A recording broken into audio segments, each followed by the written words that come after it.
All right, I will get us started. Good evening, everyone. I will call our regular city council meeting being held here in the Richfield Municipal Center to order of July 13th, 2021. The first item is the Pledge of Allegiance. If you are all able to, please stand and join me in the Pledge of Allegiance. I pledge allegiance to the flag of the United States of America and to the republic for which it stands, one nation, under God, indivisible, with liberty and justice for all.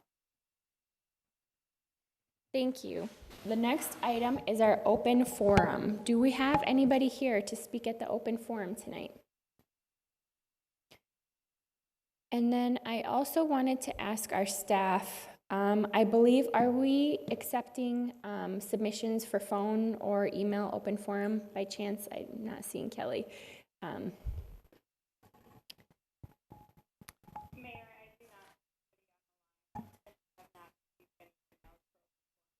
Okay.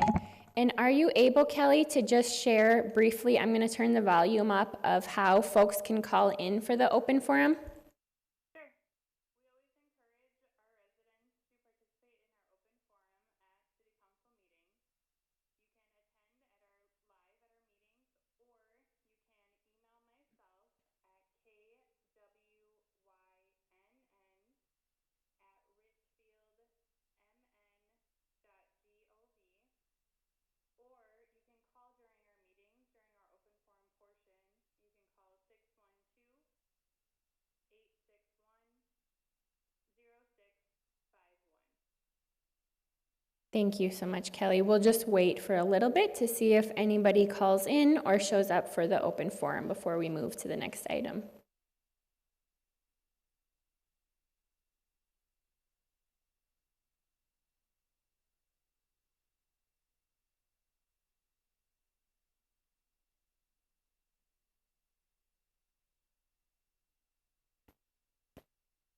Okay, I'll ask one more time. Is anyone here in person for the open forum? All right, and then Kelly, can you just check one more time if anyone's on the line? I do not have any callers for the open forum. Thank you so much. I will close the open forum, seeing as nobody is here, and move to the next item, which is the approval of the minutes of the City Council work session of June 22nd, 2021, and the City Council meeting of June 2nd, 2021. Supple, so moved. Second? Thank you. The minutes have been moved by Councilmember Supple and seconded by Councilmember Whalen. All in favor, please say aye. Aye. Thank you. The minutes have been approved. The next item is a presentation. We have one presentation today. I will ask Tyler Olson from our Human Rights Commission. Is Tyler here? No? Okay. Well, if Tyler shows up, please, we can direct him over to the microphone over there, but I'll go over and read the proclamation. Oh, I actually have it here. So I'll read it from here since Tyler is not here. And the proclamation is to celebrate the 31st anniversary of the Americans with Disabilities Act. The proclamation reads, Proclamation of the City of Richfield. Whereas the Americans with Disabilities Act was passed on July 26, 1990, to ensure that the civil rights of citizens with disabilities be protected, and whereas the City of Richfield affirms the principles of equality and inclusion for people with disabilities as embodied in the Americans with Disabilities Act and the laws of the state of Minnesota, including the Minnesota Human Rights Act. And whereas numerous organizations across Minnesota, including the Richfield Disability Advocacy Partnership, RDAP, in Richfield, works with constituents and communities to expand opportunities for Americans with disabilities by reducing barriers and changing perceptions. And whereas the Richfield Human Rights Commission supported this proclamation at its June 1st, 2021 meeting and recommended the City Council do the same. And now, therefore, I, Maria Regan Gonzalez, Mayor of Richfield, on behalf of the City of Richfield City Council, do hereby proclaim the month of July 2021 as Americans with Disabilities Awareness Month in the City of Richfield, and call on the people of Richfield to observe this month with appropriate programs, activities, ceremonies, and continue to support the civil rights of citizens with disabilities throughout the year. Proclaimed this 13th day of July 2021. So we will just give this to the Human Rights Commission to receive, maybe through our staff, since Tyler was unable to make it. And then I will open it up and pass it. Before I do that, I wanted to make sure that we talk about our Richfield Disabilities Advocacy Partnership, RDAP. So it was listed in our proclamation. Judy Moe, who is the founder and the leader of that organization, is not able to be here tonight with us. But I would say if there's one person and one organization who has really paved the way for partnering with the city of Richfield and its community members with disabilities, and making all kinds of changes, it's been Judy Moe and her daughter Raven. And I just remember the first time that I met Judy was here at a city council meeting years ago, where they talked about how some of the landscaping at our roundabouts was really obstructive for her daughter Raven, who was in a wheelchair. And that was our first conversation. And from that, so many things bloomed. The creation of this amazing organization, RDAP, grew as well. But also so many things that we're doing here in Richfield because of the work of Judy, Raven, and all of the members of RDAP, including a recently updated inclusionary housing policy that not only focuses on affordable housing, but also brings in the component of accessible, affordable housing, which apparently and unfortunately is very unique in comparison with the work of other cities. So there's not a lot of other cities doing this kind of work, and we thank RDAP for the tremendous work that they're doing and the leadership of Judy and Raven. We thank you for your leadership, Judy and Raven. Wish you were here. And we also have a lot of other amazing organizations as well, like Minnesota Independence Community College, like Fraser, and other groups that are supporting our residents with disabilities here in Richfield. So I wanted to give a shout out to Judy and RDAP, and she did ask me to make sure I shared their contact information with folks. So her name is Judy Moe, and you can email her at richfielddisabilityap@gmail.com, and her phone number is 612-386-2638, and RDAP's website is richfielddisability.org. All right. I think that was it, but I wanted to pass it to council members and see if there's any other comments. Councilmember Supple. I thought it was appropriate that this Sunday in the Star Tribune, there was an article about how in this past legislative session, finally legislation was passed to stop the practice of paying sub-minimum wage to people with disabilities. And that's been an ongoing thing that people have advocated for and worked for, and that finally came to fruition in this past legislative session. So thank you to all the advocates that worked for that, and we're going to continue to keep working. Thank you. Thank you, Councilmember Supple. Other comments? Councilmember Hayford O'Leary. Yeah, I just want to say my main experience with being aware of the ADAs in our built environment and seeing so much of the progress we've made. I'm almost exactly the same age as the ADA, so I never knew a world before it, but I still see the results of that world in terms of streets and sidewalks and parks and everything else that continue not to be as accessible as we'd expect them to be today. And it's great to see that continue to change over time. And I wanted to highlight one particular change, which is the Augsburg Park playground that's almost finished, that we're really excited is going to be fully accessible. In fact, I think the whole park is having a bunch of accessibility improvement features, everything from the playground to the picnic tables to the sidewalks. So it's great to sort of continue this journey of becoming more accessible and inclusive as a city. Thank you, Councilmember Hayford O'Leary. Councilmember Troutman.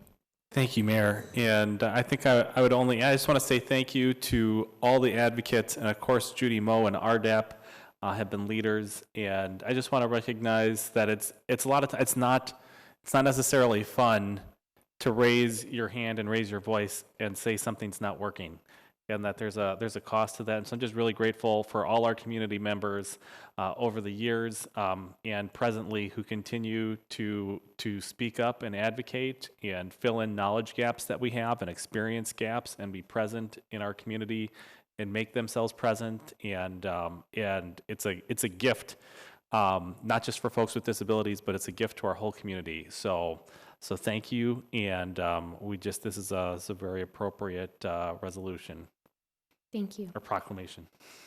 Councilmember Whalen. I'll just echo what everyone else has said and want to especially lift up how truly and unfortunately groundbreaking the housing work is, and want to lift up to another trailblazer in town that we're proud calls Richfield home is Lee Onasorg, who comes from both RDAP and the housing team, is now on the HRA, which is great.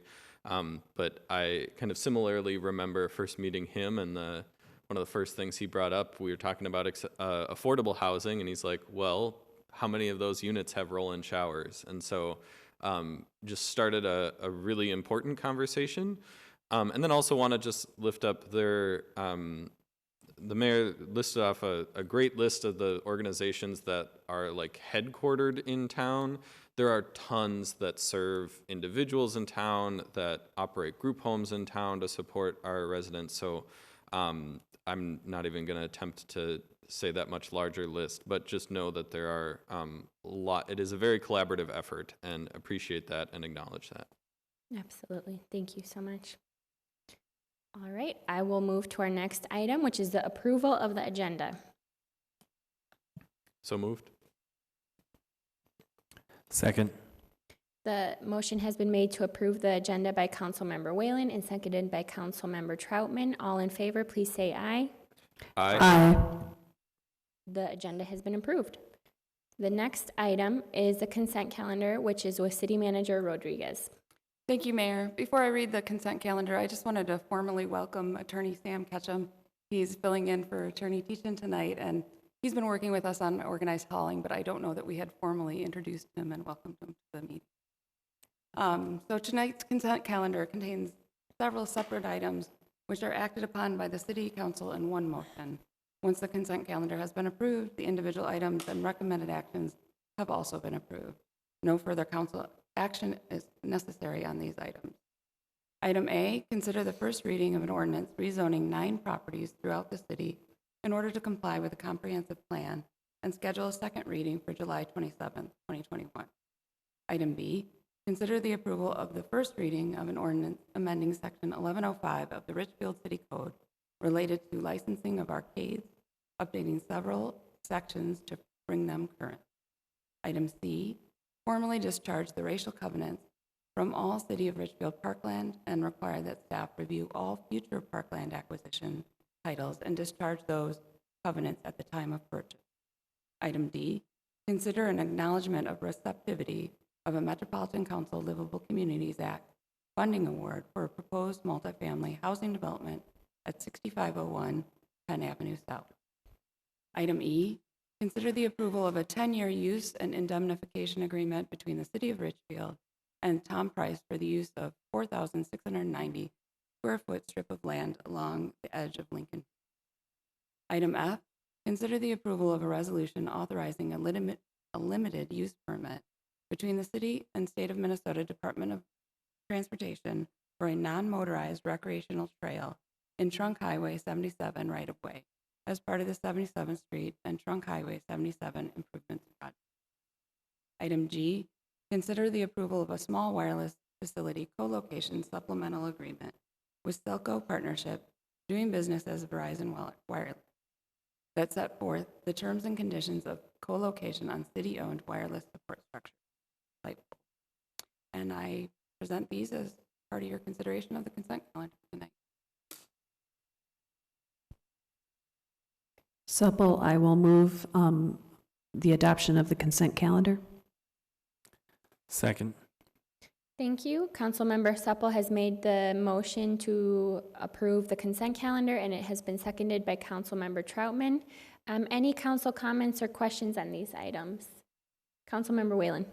I'll just say I had a few residents reach out with speaking in support of the development at 6501 Penn, and with some questions about kind of where it was at in the process. And so if any of them are listening, this is the item on the consent calendar relates to one of several funding pieces that they're pulling together. One of the bigger ones being the federal tax credit funding that they're also applying for, I believe this week, and will get, that will be announced who receives those awards in December. So a few months yet before the full financing is finalized. It's a bit up in the air until then, but we're hopeful, and they've got a strong application, and I personally am really excited about the development too. Great. Any other comments or questions? Councilmember Troutman. Thank you, Mayor. I just wanted to speak for a moment about the discharging of restrictive racial covenants on the city of Richfield parks and other properties that we own, and just express just appreciation that we're taking time to do that, and speak to why it's important that we take time to do that and remember that. And when I first became aware of the Mapping Prejudice project, I made it a point to share the learnings of that project with almost all the constituents I met with. And that's, for those that aren't, if you go to mappingprejudice.org, you can see a time-lapsed map of the racial covenants in our cities and surrounding communities. And what you see is how we chose to build our city. And if we don't take time to recognize that, we aren't cognizant of how our city came to be and some of the struggles we still continue to have. And I remember as a family, as a bicultural family and a Latino family that came to Richfield, how neighbors were suspicious of us when we came in the 80s when I was a child. And that was a controversial thing in the 80s in Richfield. And it's just, it's important to recognize our history, and speak clearly with one voice about it. So I want to thank staff for doing that. Thank you. Other comments? Councilmember Supple. In addition to the items that were already spoken about, I want to add that I'm pleased to see that the city is working together with Mr. Price and the neighborhood that wants to work together as a cooperative and preserve their housing. So thank you for doing that. Thank you, Councilmember Supple. And I'll just add to what Councilmember Troutman said. And I want to thank our Director of Recreation, Amy Markle, because the Mapping Prejudice project is a great project. It's, very heavily focused on education and helping our organizations and our community members be aware of racial covenants in our city and the impact that they have today. But it is because of the tremendous leadership of Director Markle, who is really putting this into action with all of our programs and our services of the Recreation Department. And the Universal Playground is just one example, but I've had the pleasure and the honor of being able to testify in support of funding for our Wood Lake Nature Center. And there's no other nature center in Minnesota that attracts the kinds of kids and families from all demographics, all cultural experiences like Wood Lake does, and that's because of the leadership of Director Markle. So this is where her heart is. I know that because we've had so many conversations about it, but I would say our Recreation Department under the leadership of Director Markle is not only educating community members and taking actions like these, but really embodying it through all of the things that we do. I know we've been talking about how do we repurpose some of our fields and look at different uses to better meet the needs of our diverse community through the field utilization as well. So thank you so much, Director Markle, for your leadership and making this very tangible in everything you do. Any other comments from folks? All right, so all in favor, please say aye. Aye. All opposed? All right, the consent calendar has been approved. The next item is the consideration of the approval of the Richfield Energy Action Plan, and that will go to Councilmember Whalen. Thank you, Mayor. Over the past 8 months or more, Partners in Energy facilitators have helped Richfield staff and Richfield's Energy Action Team create an energy action plan. This plan has 3 focus areas that all contribute to Richfield's overall goal of reducing greenhouse gas emissions from electricity and natural gas by 15% below a 2019 baseline by 2032. The 3 focus areas are reducing high energy burden for residents, energy efficiency for residents, businesses, and organizations, and renewable energy for residents, businesses, and organizations. Each focus area has tangible goals relating to money saved, residents reached, and more. And with that, I know staff has a presentation to prepare, so I will hand it off to Sustainability Specialist Lindholm.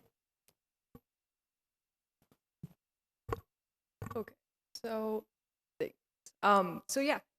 Deirdre Coleman and I are going to present about Richfield's Energy Action Plan today to give a little more insight into both the creation of the plan with Partners in Energy and the plan itself specifically. So. And again, I'm Deirdre Coleman, Partners in Energy Community Facilitator. Thank you, Mayor and council members, for having us today. We also have some representatives from Xcel Energy with us that'll help answer any questions you have specifically for Xcel. So I just want to quick review the Partners in Energy process to talk about where we are now and what's coming ahead should this plan be adopted.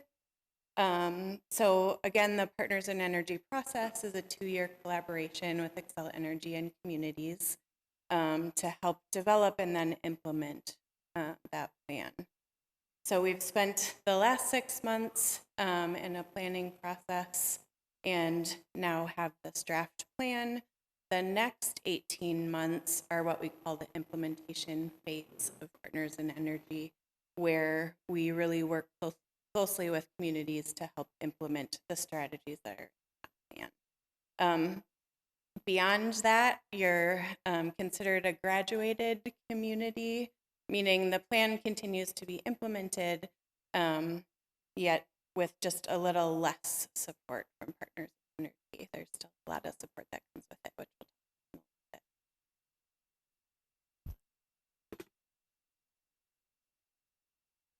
about in a bit. So again, we've just finished that 6 months of planning support.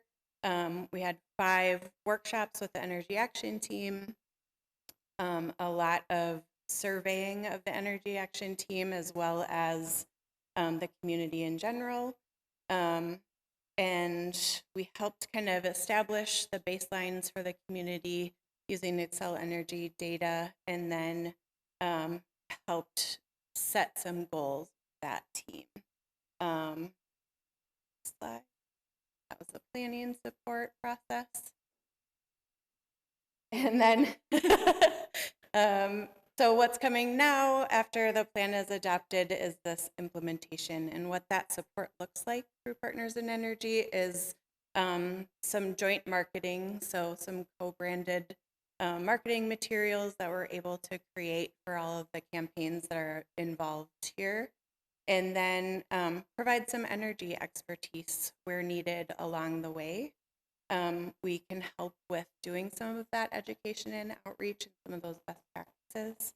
And then we already have been working really closely and will continue to work closely on some of that project management, just helping pull all of those pieces together. If you look at the work plan, there's a lot in there, so helping track that. And then we're also able to, every 6 months, kind of update you on the community's energy data and just see if we're making progress. And one specific point to all the implementation support that PI, Partners in Energy, and Xcel and everyone are giving the city is that we've already started really looking at all of the marketing and the materials to make sure that we're making them as bilingual, especially as possible. To make sure that flyers are going out in multiple languages, to make sure that all of our web content is available. Obviously this is specifically focusing on Spanish, but as we have capacity to do other stuff as well, other languages as well. So that's been a really big help from the PI staff and Xcel and everyone. And we've already started looking at bringing outside experts in for weekend events at Wood Lake and things like that to really make sure that people are getting the best information and education and interactive experiences, so that it's not just, oh, let me go learn about how, to be more energy efficient, but it's, it's a fun thing. So we've already started a lot of this, and we look forward to sharing more of these events and programs with you all too. Just one last point to make, because Xcel Energy gets this question a lot from communities, is why is Xcel interested in working with communities in this capacity? And I think there's a number of answers to that, but it really does benefit them to work directly with communities, to have an understanding of what each individual and unique community needs are, and that helps them better align their programs with the needs that they're seeing on the ground. And then those relationships just really help them share their philosophies for education and engagement as an organization as well. So as you can see on the screen, we kind of wanted to highlight who was a part of this, 6-month planning process. And it's really important, and we're all really proud of the fact that we have community members participating from pretty much like every sector of the community, so to speak. We have residents, we have commission members, we have business owners, we have members from both public and private schools. We had multiple city staff from different departments.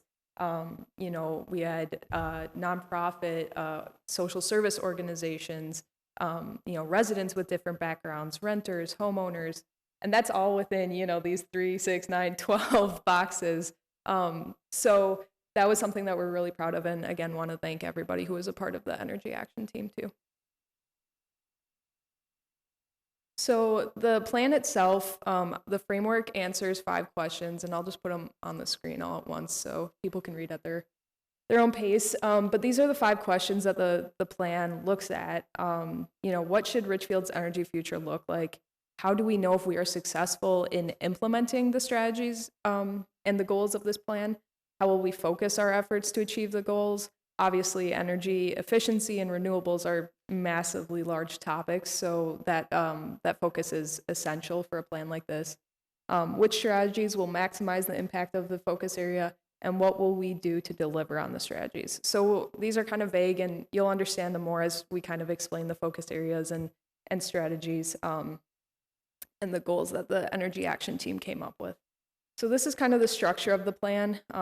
You see the vision at the top, which I will share, and then goals, and then it branches off into the 3 focus areas, which Councilmember Whalen alluded to earlier, and then the strategies and tactics as well. So you can see all of these actions in the plan, and it's all structured in a very long document, but we'll go over the high points right now.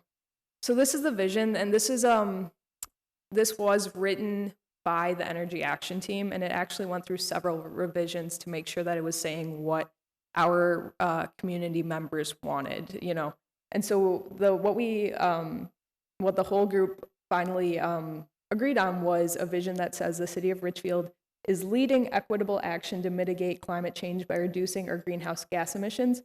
Our energy action plan gives structure and measure to our goals for energy efficiency and clean energy. Our collaborative effort will serve our residents, businesses, and organizations with access to opportunities to adopt sustainable energy practices. And the 2 things I want to highlight here are really the future language. The city of Richfield is leading. That was very important to the community members to say, this is something that we are doing and we want to do. So we're going to put that future first language there. And then highlighting residents, businesses, and organizations as here are the people who are using energy, who are paying the bills. We want to help those members of our community understand, what goes into their energy bills, how can they decrease them, what renewable options are out there if they want to install at home or if they just want to subscribe. It was really a focus on community members from community members.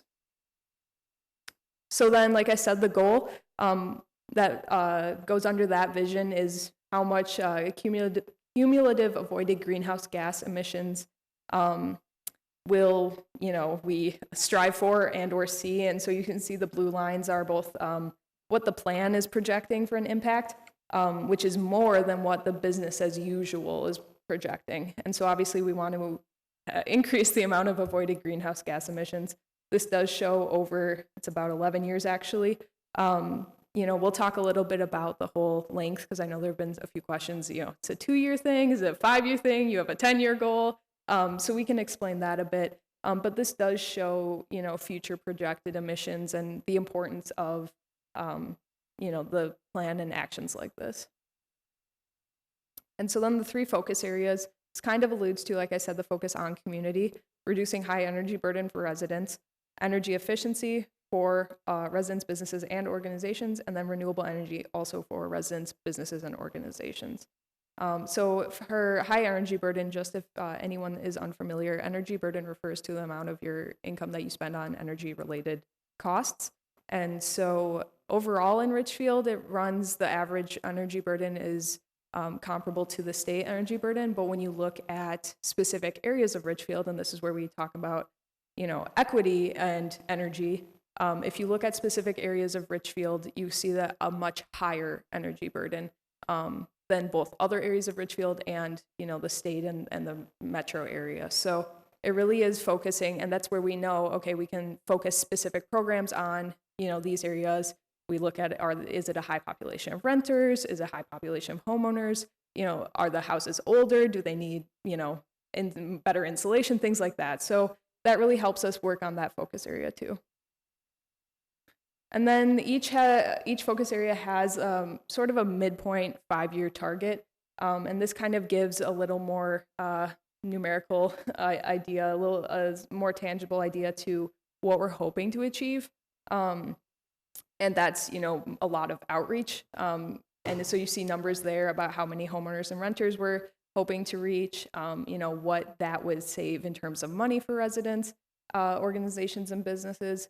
And there's a lot more numbers in the plan that kind of break these goals out too.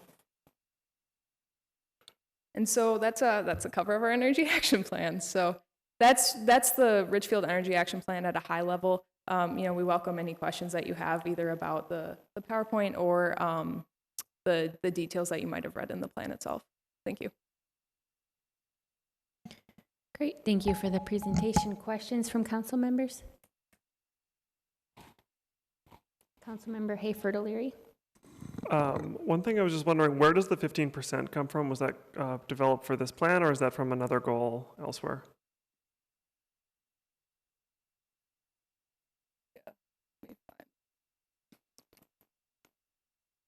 Wait, back. There we go.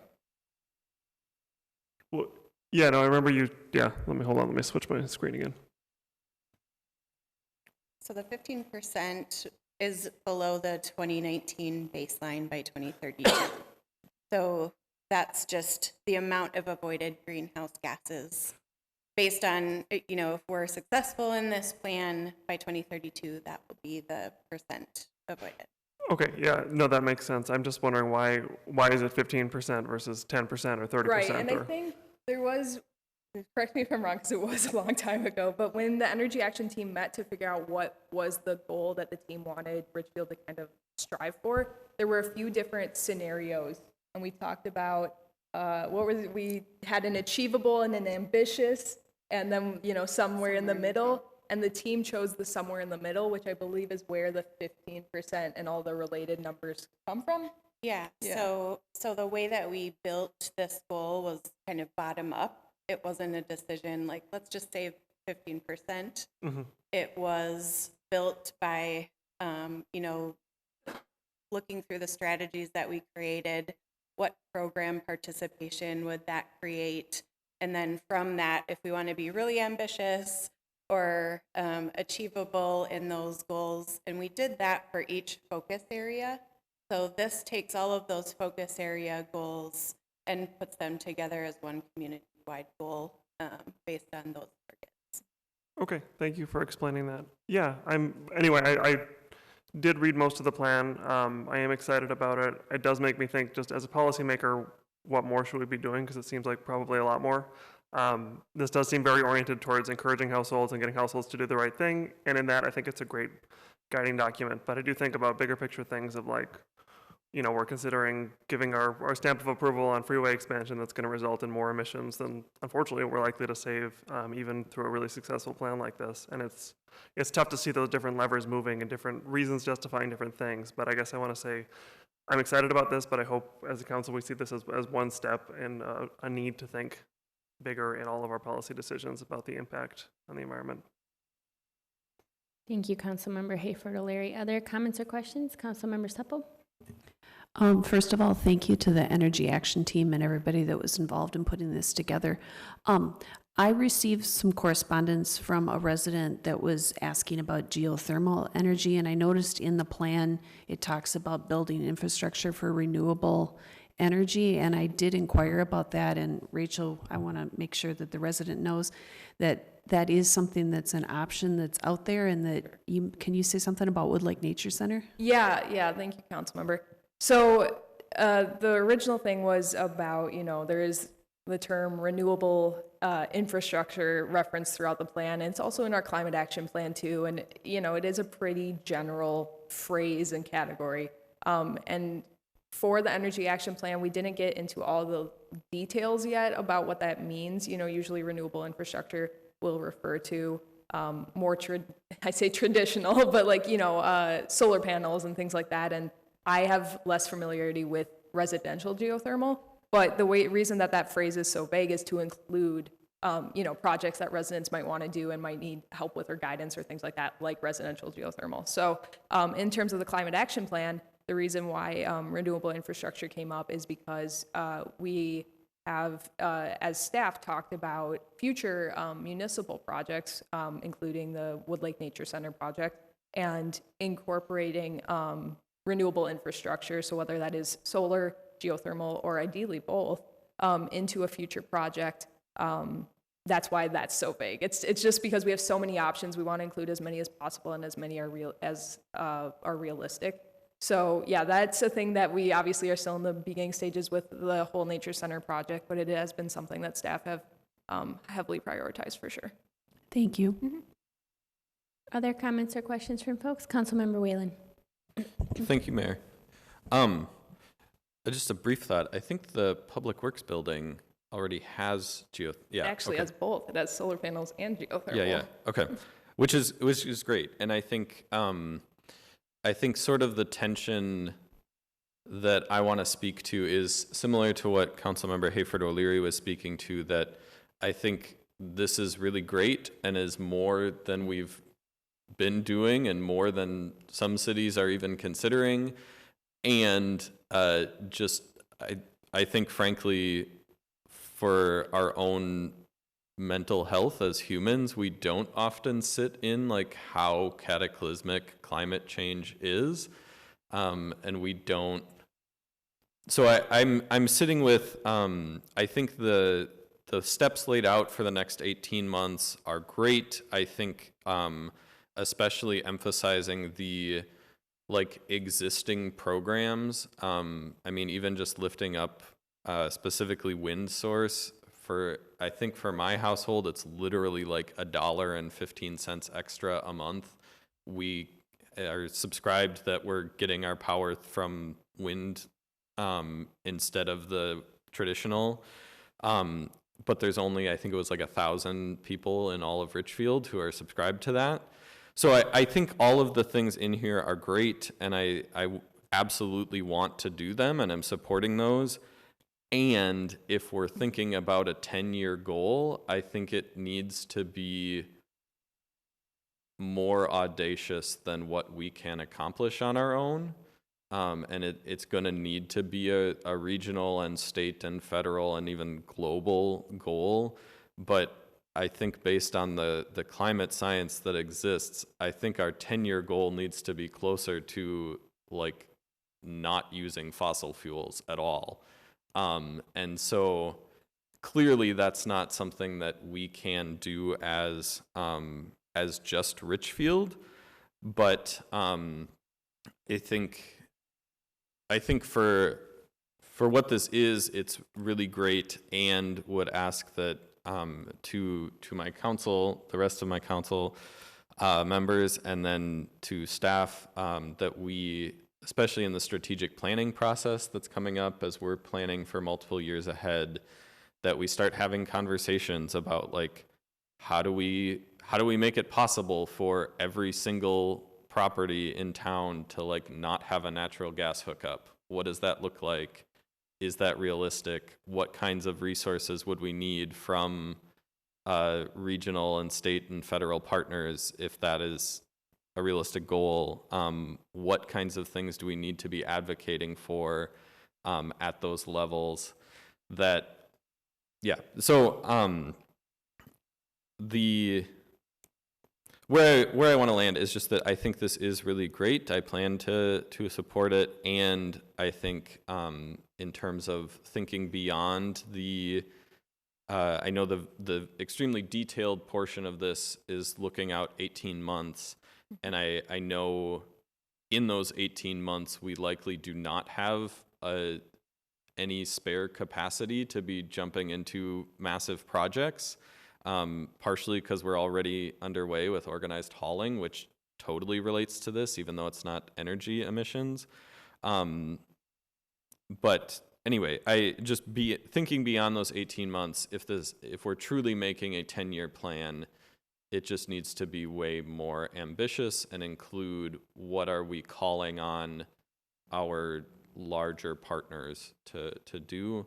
And the last thing I'll say to the Xcel representatives in the room is that I think you also are one of our bigger partners in that effort, and I think I'd be open to more conversation about this, but the last I checked, there are still plans for new natural gas plants, and I don't think that's compatible with the future of our human race. The planet will still be here, but whether we can live on it is the other question. And so would encourage ongoing conversations with Xcel as well about continuing to celebrate the wonderful things that you are doing, and that, again, unfortunately, I think this is leading many other energy companies, but that I don't think we have until 2050 to have 100% renewable energy. So I'll end my soapbox speech there, but thank you.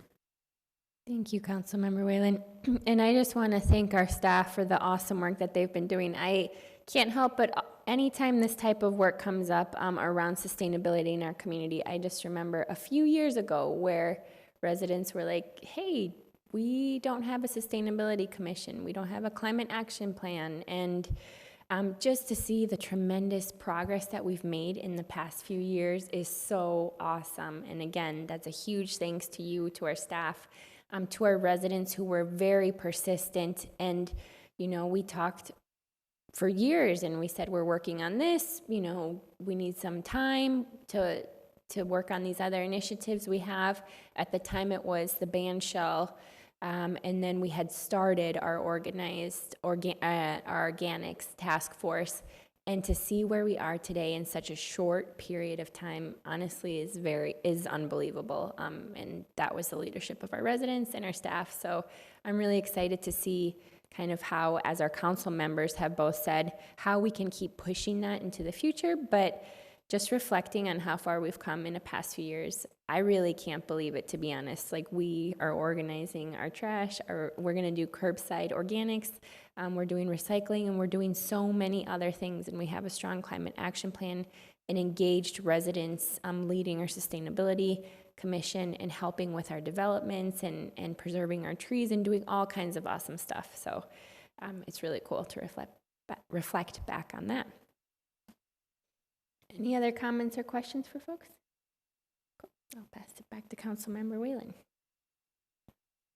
Thank you. Then with that, I will move to approve the Richfield Energy Action Plan.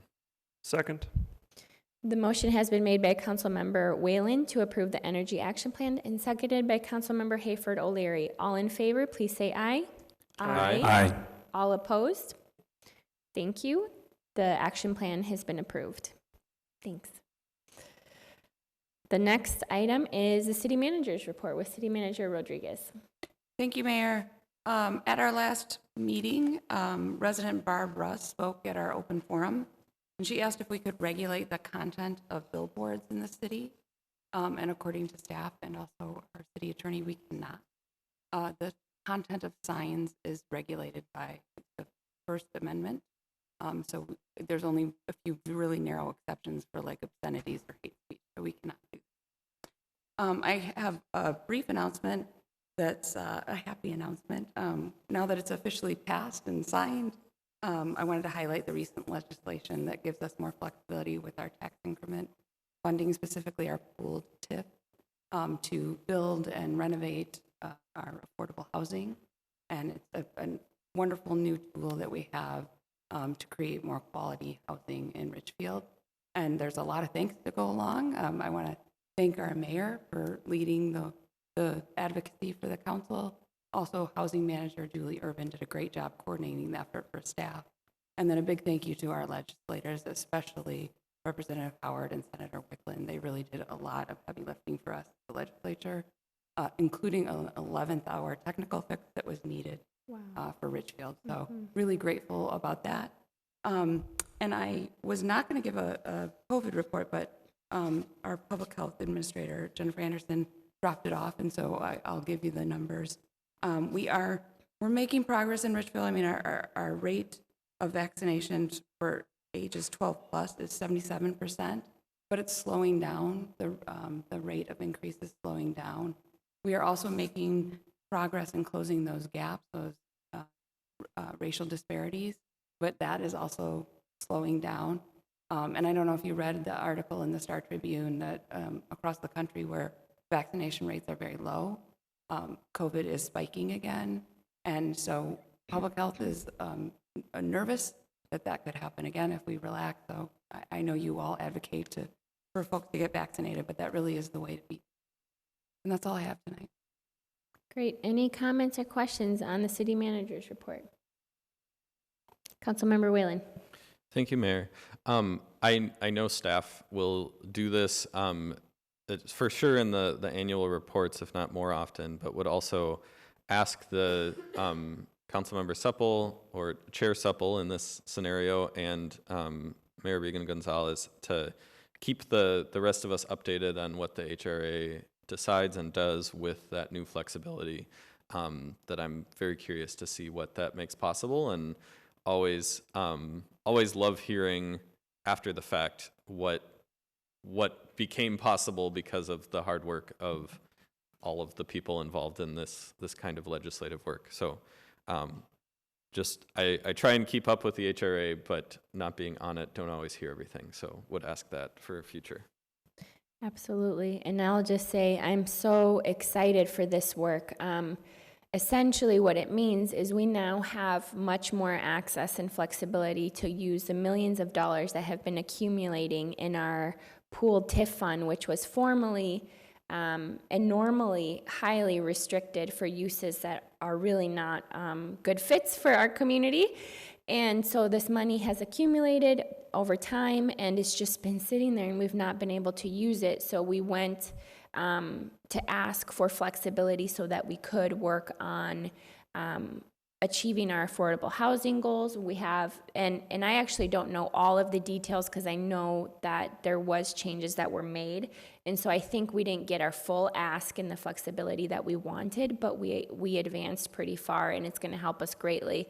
And for me and I know that this is an interest of the staff, we don't want this flexibility just for Richfield. We want it for all cities in Minnesota, and that this pooled TIF restrictions are so tight, and really they're in many ways very antiquated, and for some communities might still be useful and helpful, but for many of us, it's really a resource that we cannot utilize that supposedly is there to help our communities move forward, but in practice is not happening. It's actually a barrier.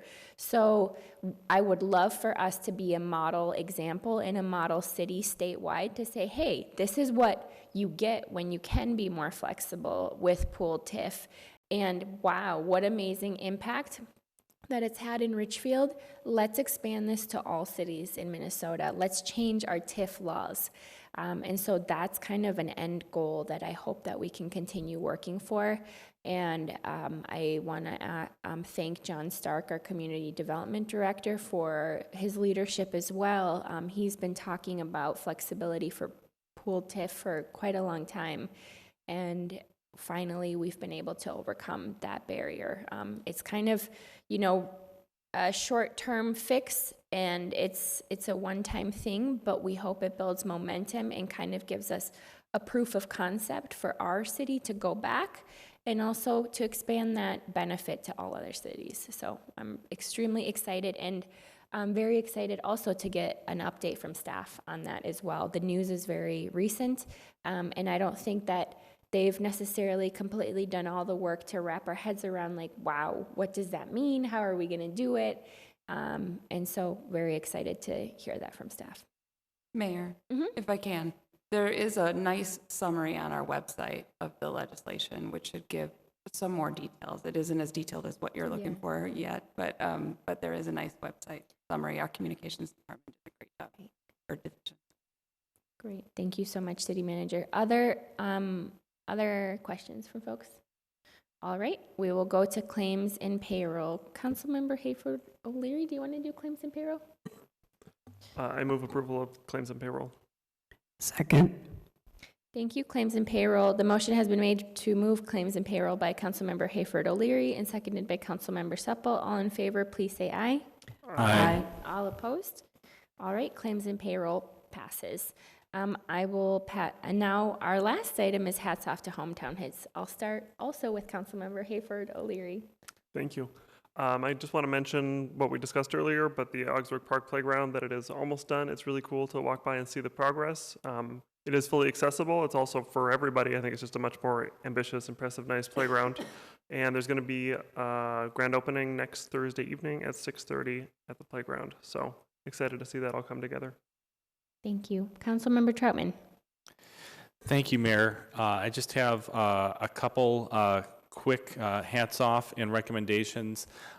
One, just my biggest hats off in this last month. It's just been such a privilege and a blessing to connect with people again, and so my hats go off to all the constituents I've been able to connect with and see in person, and for folks that are happy and folks that are not happy, to be able to not just respond with an email, but to see people's faces is a privilege and something I take for granted less in our new reality. So thanks to our public health staff for encouraging us to get vaccinated and creating that capacity for our community, and of course keep that effort up. But hats off to our whole community. When we started this, I said there's no place I would rather go through this crisis than Richfield, to be right here amongst our neighbors. And we're not out of the woods, but we're certainly turning the corner, and we're certainly returning to new levels of normal.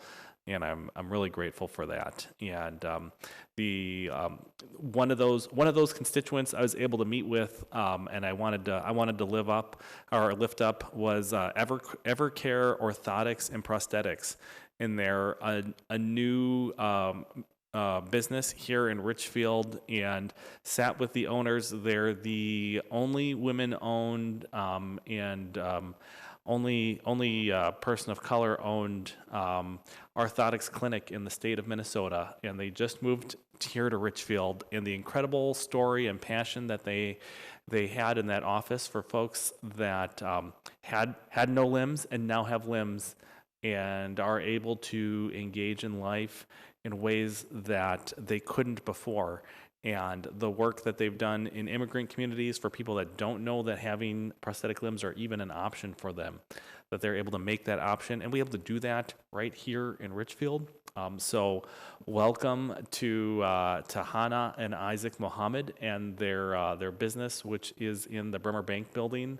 And so I was so delighted to meet with them, and so excited that they're choosing to invest in our city. So welcome to Evercare Orthotics and Prosthetics.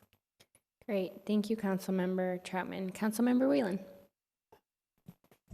Thank you, Mayor.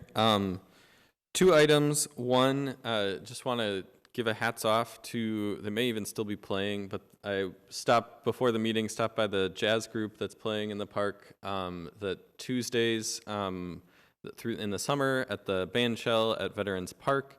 In the morning, there's more kid or family-oriented groups, and then in the evenings, there's a variety of, tonight it was a jazz band. In the past, it's been folk groups or concert bands or any number of things. So wanted to lift that up for folks looking for more summer activities.